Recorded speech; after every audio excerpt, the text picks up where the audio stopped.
जी, अस्सलाम वालेकुम। आज का दिन भी बहुत ही अहम बल्कि अब तो जब तक इलेक्शन नहीं हो जाते और जो नई हुकूमत इस्लामाबाद में कायम होने जा रही है, जिसके लिए सारी बसात बछाई गई है, ये मुकम्मल प्रोसेस नहीं हो जाता तो हर दिन ही बहुत अहम होगा, बहुत ही अहम खबरें हुआ करेंगी। आज के दिन मैं आपके साथ जो इस वक़्त की अहम तरीन डेवलपमेंट्स हैं वो शेयर करना चाहता हूँ। बुनियादी तौर पे 2 बुनियादी मौज़ूआत के ऊपर मैं ज़रा तफ़सील से बात करूँगा। एक तो इलेक्शन कमीशन के जो अरकान हैं, वो कुछ ऐसी हरकतें कर रहे हैं कि अपने आप को और इस आईनी इदारे को भी बेतौकीर कर रहे हैं। कैसे कर रहे हैं? मैं कुछ शवाहिद आपके सामने रखूंगा, यकीनन आप इत्तफाक करेंगे और इस पे अपनी राय देंगे। दूसरा, वर्ल्ड बैंक की एक बड़ी अहम स्टेटमेंट आई है। वर्ल्ड बैंक के जो पाकिस्तान में डायरेक्टर हैं, उन्होंने बड़े वाज़ेह अंदाज में ये कहा है कि जो मौजूदा इकोनॉमिक मॉडल है पाकिस्तान का, ये नाकाम हो गया है, ये काम नहीं कर रहा है। और बड़ी वाज़ेह तौर पर उन्होंने वजह बताई है कि जो पॉवर्टी रिडक्शन का एक बहुत ही जबरदस्त सिलसिला शुरू हुआ था, अब वो रिवर्स हो गया है। ये बहुत वाज़ेह अंदाज में वर्ल्ड बैंक ने कहा है। इन 2 चीज़ों पे जो शवाहिद हैं, जो रिपोर्टिंग हुई है, वो आपके सामने रखूंगा। लेकिन इससे पहले कि हम इन 2 मौज़ूआत के ऊपर बात करें, मैं आपको जो इस वक्त तक की चंद अहम बातें हैं, अहम डेवलपमेंट्स हैं, वो सिर्फ एक-एक फिक्रे में बताता हूँ और उसके ऊपर आपको तबसरा अपना देता हूँ। साइफर केस में आज आपको पता है कि समाअत होनी है। मुख्तलिफ जो पिटीशंस हैं पाकिस्तान तहरीक इंसाफ के सरबराह इमरान खान की, वो इस्लामाबाद हाई कोर्ट में सुनी जाएंगी। और मुझे तो इस बात की समझ नहीं आती अब साइफर केस में कि जब इतना वाज़ेह फैसला सुप्रीम कोर्ट ऑफ पाकिस्तान का जो जमानत का केस था, जिसके बाद आपको पता है कि सफ़े मातम बिछी थी, किसी सियासी जमात में बिछे तो उसका मसला नहीं, सियासी जमातें होती इसलिए एक दूसरे के खिलाफ पॉइंट्स उठाने के लिए, लेकिन जो शोबा सहाफत में बिछी वो भी आपने देखी। बहरहाल इतने वाज़ेह अंदाज में उस पूरे केस को डिमोलिश करके रख दिया। साहब ज़रा केस था ही नहीं ना। एक जो ताकतवर इदारा है, गैर आईनी किरदार के जरिए एक सियासी जमात को, एक सियासतदान को सियासत के मैदान से बाहर रखना के लिए कोशिश कर रहा था, तो वो बेबुनियाद बात थी और उन्होंने उसके परखच्चे उड़ा दिए, एक एक लफ्ज के ऊपर बात कर दी। अब मुझे नहीं समझ आती कि इस्लामाबाद हाई कोर्ट जो ये मुख्तलिफ छोटे छोटे केसेस को सुन रही है, कि इनकी क्या अहमियत है, क्यों कौम का वक्त, कौम का पैसा इन अदालतों में इन जजेस के जरिए जाया किया जा रहा है, जिन्होंने बहुत ही अहम केस सुनने हैं। एक केस जिसके ऊपर मुल्क की सबसे बड़ी अदालत हतमी राय दे चुकी है, एक एक नुक्ते पे केस के, तब पीछे क्या है। खैर, मैं एक फिक्रा से रिपीट करके अगली खबर पे चलता हूं कि जो जज सुन रहे हैं हसनात साहब, आपको मैंने एक फिक्रा बताया था कि बाद औक़ात कोई शख्स अपनी छोटी सी चोरी से पकड़ा जाता है। तो जब ये जेल की समात का मामला हुआ कि जेल के अंदर समात होगी और इमरान खान साहब को जेल से बाहर नहीं लाया जाएगा, क्योंकि सबसे बड़ा खतरा और खौफ पाकिस्तान की ताकतवर मिलिट्री एस्टेब्लिशमेंट को यह है कि इमरान खान का कोई राबता जो है वो आम लोगों से ना हो पाए। सिर्फ इस चोर को वो इंश्योर करना चाहते हैं उस दिन तक जिस दिन वो इलेक्शन का ड्रामा या ढोंग रचाना चाहते हैं। तो वो फैसला हुआ कि जी समात जेल में होगी और फिर जेल में सहाफियों को भी जाने की मुसावदरा की एक डिमांड आनी थी और वो आई। और वहाँ समात का एक बुनियादी असूल होता है कि जो ओपन समात होती है उसमें लाजमी तौर पे आपके जो आम पब्लिक के लोगों को भी आने की इजाजत होती है। तो अब फौज कंट्रोल कर रही थी, ना तो किसी आम पब्लिक में से किसी को आने दिया, ना ही सहाफियों को इजाजत दी गई। अपनी मर्जी के 2-3 लोगों को ले जाया गया। तो जज ने ये फिक्रा लिखा। अब जज ने जो करना है, देखिए ये बड़ा अहम नुक्ता मैं आपको अर्ज कर रहा हूं कि जज ने जो करना है ये आपको भी पता है, ये मुझे भी पता है, ठीक है ना। तो सिर्फ ये होता है कि बंदे ने कोई पर्दा रखना होता है थोड़ा सा ऊपर बात के, कोई दिखावे के लिए कोई थोड़ी सी इज्जत ही रह जाए कि बंदा बिल्कुल ही, मतलब मैं ओपनली बात करूं तो बिल्कुल नंगा होके खड़ा ना हो जाए ना, तो एक चीज होती है। लेकिन वो जज साहब शायद इंतहाई कोई मतलब मैं बिल्कुल आपसे मैं गलत या सख्त लफ्ज इस्तेमाल नहीं करना चाहता, सख्त अल्फाज के इस्तेमाल से उल्टा वक़्त कम हो जाती है आपके बयान की, आपकी जो आर्गूमेंट होता है। लेकिन वो बेचारे जो हैं उनको मैं अब और तो कुछ नहीं कहूंगा, यही कहूंगा कि ज्यादा ही कोई सादे आदमी है, अब जाहिल नहीं कहता मैं उनको, तो इतने सादे हैं कि उनको ये नहीं समझ आया कि अब ये फिक्रा लिख के उन्होंने अपने आप को एक्सपोज कर लिया, नंगा कर लिया, झूठ लिखा उन्होंने कि जी मीडिया भी मौजूद था, पब्लिक भी मौजूद थी और ये पब्लिक हियरिंग हुई। ये बात छोटी सी है, इसका देखिए साइफर से साइफर के हवाले से जो इल्जाम आते हैं उनसे कोई ताल्लुक नहीं, लेकिन इससे आपको जज की इंटेंशन, उसके बददियानत होने का पता लग गया कि ये शख्स बददियानती करने में किस लेवल तक जाएगा, कि वो समाज जिसके बारे में हमें मालूम है कि वो पूरी तरह से कंट्रोल्ड थी, उसके बारे में वो फैसले के अंदर इन राइटिंग लिख किया कि जी मीडिया भी मौजूद था, आम पब्लिक भी मौजूद थी। खैर अगली खबर पे चलते हैं। इलेक्शन कमीशन में एक ईएमएस सिस्टम बनवाया गया है और उसके बारे में एक प्रेस रिलीज जारी हुई है। मैं बहुत डिटेल में बात नहीं करूंगा, लेकिन ये दिलचस्पी की बात है इसलिए आपके सामने रख रहा हूं। पिछले इलेक्शन में एक आरएमएस सिस्टम था, रिजल्ट मैनेजमेंट सिस्टम, जो आपको याद होगा, जिसके बैठने के बारे में बात की गई, बहुत से इल्जाम लगे उस वक्त भी, और अब उसके बाद अभी ये ईएमएस इलेक्शन मैनेजमेंट सिस्टम बनाया गया। पहली बात तो ये कि इसकी लॉजिक ही समझ नहीं आती कि कोई इतनी बड़ी डिजिटल साइट पे बहुत ही कोई बड़ी डेवलपमेंट्स नहीं होगी कि इस चीज को देखने के लिए एक नया सिस्टम जो है वो खड़ा किया जाता है। एक लोकल फर्म को कहते हैं, मेरे पास एग्जैक्ट फिगर नहीं है इसलिए मैं फिगर नहीं करूंगा, लेकिन मतलब टेंस ऑफ मिलियंस में रुपीज में ये पैसे हैं जो पे किए गए। और जो प्रेस रिलीज है इलेक्शन कमीशन की, वो ये कह रही है कि ये सिस्टम जो है ये कह के साफ जाहिर है कि जी बहुत अच्छा है, बहुत बेहतरीन है, ये उस दिन काम करेगा जिस दिन इलेक्शन होंगे, वो जो काम करेगा वो आप और मैं जानते हैं। लेकिन अभी वो मान रहे हैं कि जो इसका इब्तदाई काम था कि जो पेपर फराहम किए जाना कैंडिडेट्स को, जो पेपर वो जमा कराए उनको अपलोड होना था कि हर किसी को एक्सेस हो सके, तो वो ये प्रॉपरली काम नहीं कर रहा। और जवाब ये कहा कि बाज दूर दराज इलाकों में इंटरनेट की फराहमी सही नहीं है। इलेक्शन कमीशन जब ये प्रेस रिलीज जारी कर रहा था तो साथ हमें बता भी देता भी कौन से इलाके हैं जहाँ पे इंटरनेट की जो सूरत हाल है वो मुनासिब नहीं, ताकि ये भी लोगों के इल्म में इजाफा हो। ये चीजें हाईलाइट होती हैं तो वहां पे इंटरनेट सही करने के भी जो मौके पैदा होते हैं। और बल्कि मैं अर्ज किए चलूं अपने सुनने वालों के लिए बिल्कुल एक डिफरेंट टॉपिक के ऊपर, कि जो इंटरनेट है इसका हर जगह पे जहां पे आबादी है उसका एक अच्छी रफ्तार में मौजूद होना लाजमी है। इंटरनेट फराहम करने वाली कंपनियां अपने लाइसेंस के तहत ये पाबंद होती हैं, लेकिन जहां पे नहीं किया जाता ये साफ जाहिर है कि ये भी चीजें गलत होती है, इसके ऊपर आवाज उठनी चाहिए, हाईलाइट होनी चाहिए। इलेक्शन कमीशन ने बहरहाल मान लिया ईएमएस में प्रॉब्लम अभी से आ रहे हैं, मजीद प्रॉब्लम हम देखेंगे, तफसील से बात इस पे बाद में करेंगे। एक और छोटी सी बात, अच्छी बात आपसे मैं लाजमी शेयर करना चाहता हूँ, अच्छी बातें शेयर करनी चाहिए।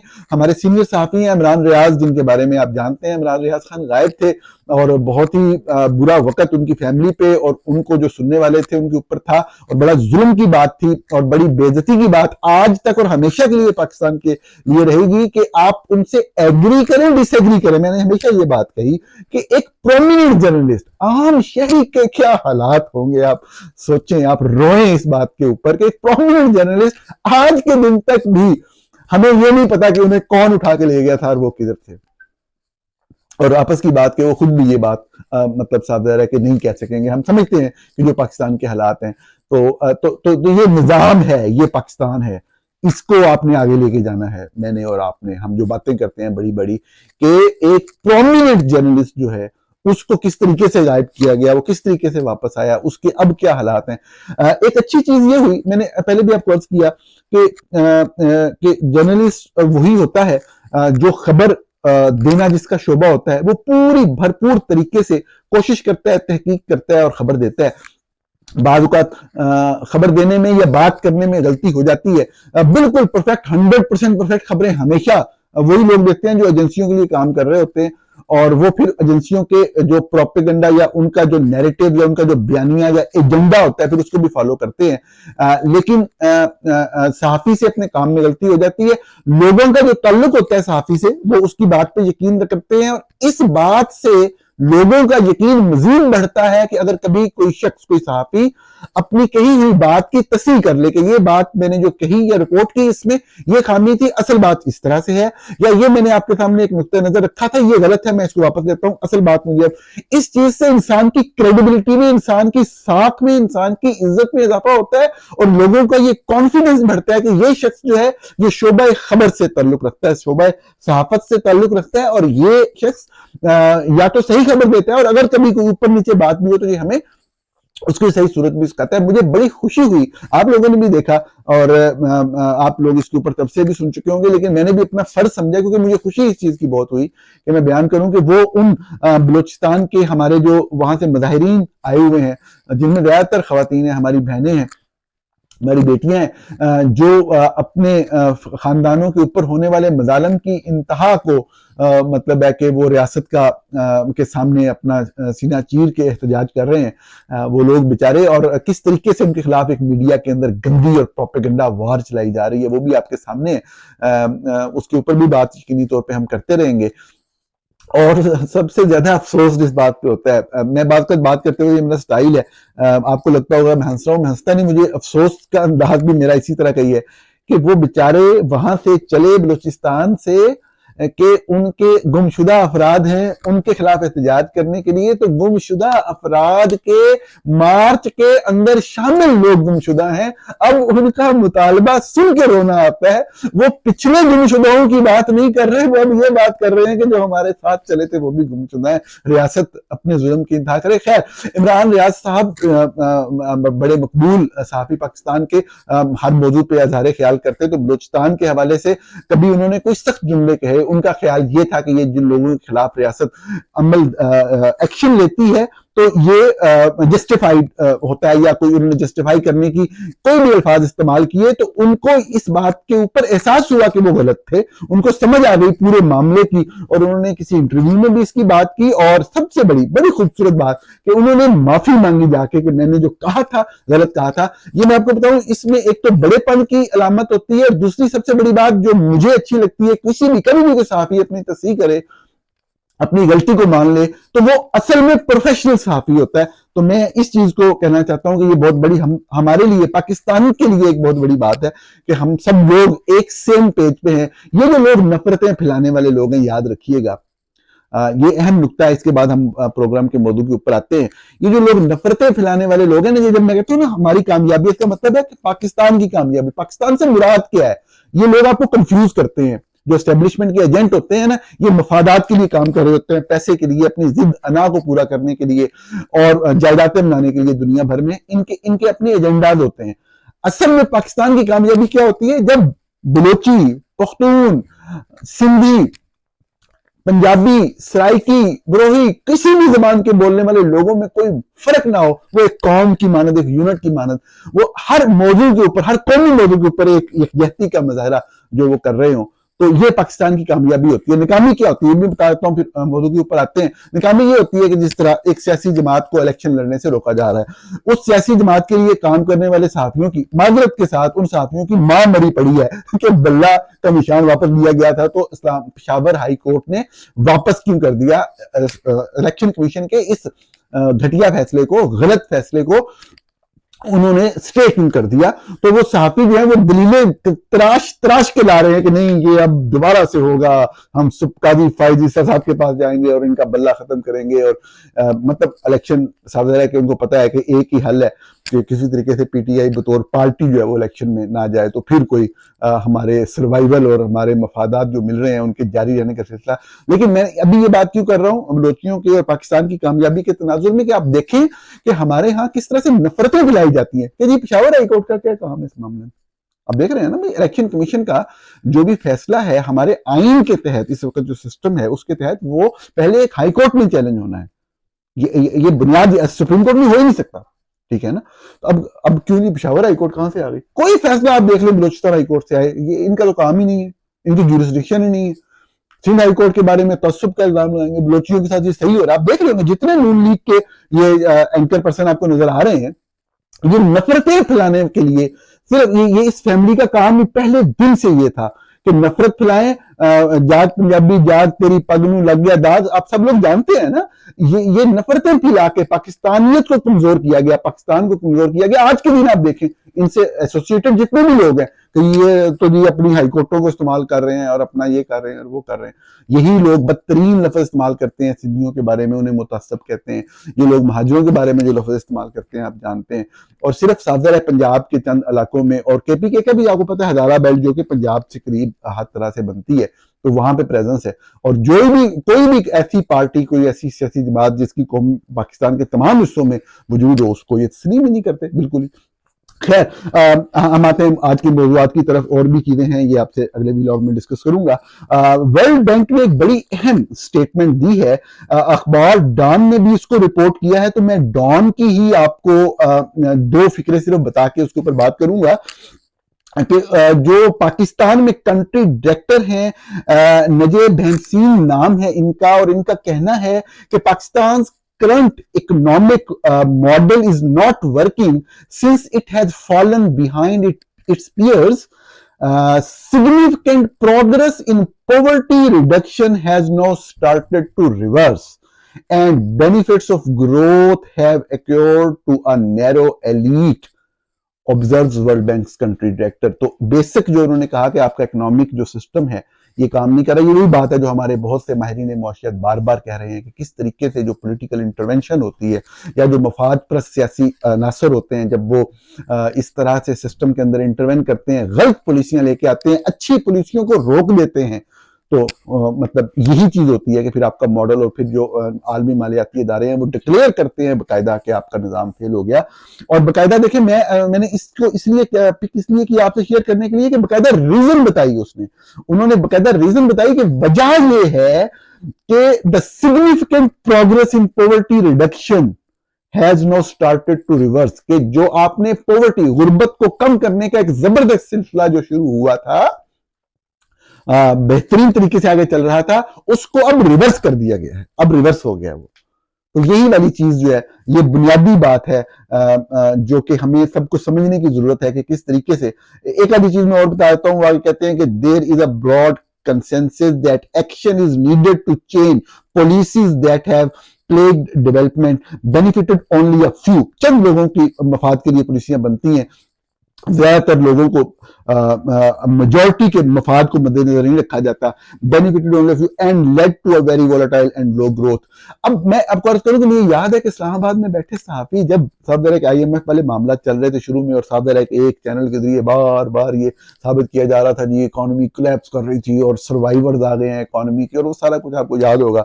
बेसिकली जिस तरह मियां साहब को जब हटाया गया था तो वो डॉन लीक वाली लड़ाई थी, और अब आपको पता है कि एक लड़ाई हो गई थी तो हटाना था, तो आगे फिर वो आगे साहब के अपने प्रोपेगेंडिस्ट जो होते हैं उनको इस्तेमाल किया जाता है, और वहां पे वो रोने रोए जा रहे थे। तो मुझे याद है कि देखें साहब कि एक सूरत हाल थी इंटरनेशनली, जो ऑयल प्राइसेस ऊपर गई, तो एक जो साबका गवर्नमेंट थी इमरान खान की, उन्होंने एक सदर के एक सब्सिडी दे के ताकि लोगों को जो है वो कम से कम में मिले। अब सब्सिडी देने के ऊपर ना देने के ऊपर बहस हो सकती है, बात हो सकती है, इसके लॉन्ग टर्म क्या सिस्टम के लिए बेहतरियां क्या हैं, इसके नुकसान क्या हैं। मैं आपको अर्ज करूं, लेकिन साफ जाहिर है कि पब्लिक के लिए, आम लोगों का मसला, आम आवाम का है ना, कि आपने गरीब को जिंदा तो रखना है ना। तो मैं देख रहा था कि इस्लामाबाद के साथी बड़े बड़े फिलोसफर बन के, जिनको इकोनॉमी की अलग बे का नहीं पता, और वो किस तरीके से आके मतलब ये सारे फलसफे पेश कर रहे थे कि जी ये जानबूझ के जो है ना ये सब्सिडी कम नहीं की गई थी, इसलिए कि जी जो हमारी हुकूमत तो चली जानी है, आगे आने वालों को जो है मुश्किलात पेश आए, और क्या क्या पॉवर्टी रिडक्शन के और बहुत सारे मंसूबे, जो साफ हर चीज को ब्रेक लग गई, स्टॉप हो गया, और इकोनॉमी जब आगे ही नहीं चल रही तो आपने पीछे ही जाना था। और अब ये देखें कि वर्ल्ड बैंक आके ये बात बता रहा है और वजह बता रहा है आपको। मैं आखिर में बात करूंगा इलेक्शन कमीशन ऑफ पाकिस्तान। हमारा इख्तलाफ हो सकता है, सब राजा सिकंदर सुल्तान जो है वो एक हमेशा से एक बेंट ऑफ माइंड रखते थे, क्लियरली झुकाव उनका पूरी जिंदगी, पूरे कैरियर में उनका साफ है कि एस्टेब्लिशमेंट के साथ काम करते रहे, और यस बॉस किस्म के बंदे एस्टेब्लिशमेंट के हवाले से थे। तासुर वो जो भी जीतते रहे इस हवाले से हम सब जानते हैं, जिसको किस तरीके से किस किस महकमे में उनका क्या क्या रोल रहा, और कहां कहां उन्होंने रेजिस्टेंस पेश की एस्टेब्लिशमेंट को। तो खैर अभी आपके सामने मतलब फैसल, जिस तरह मैंने कहा कि बावड़ा के केस में भी बड़े फुली एक्सपोज हुए वो, जब उन्होंने एस्टेब्लिशमेंट के कहने पे, बार बार कहने पे, एक एक वक्त का पता है कि कब कब कहा गया कि नहीं करना नहीं करना नहीं करना, तो उन्होंने नहीं किया, और जब कहा कि अब कर दें तो फिर कर दिया।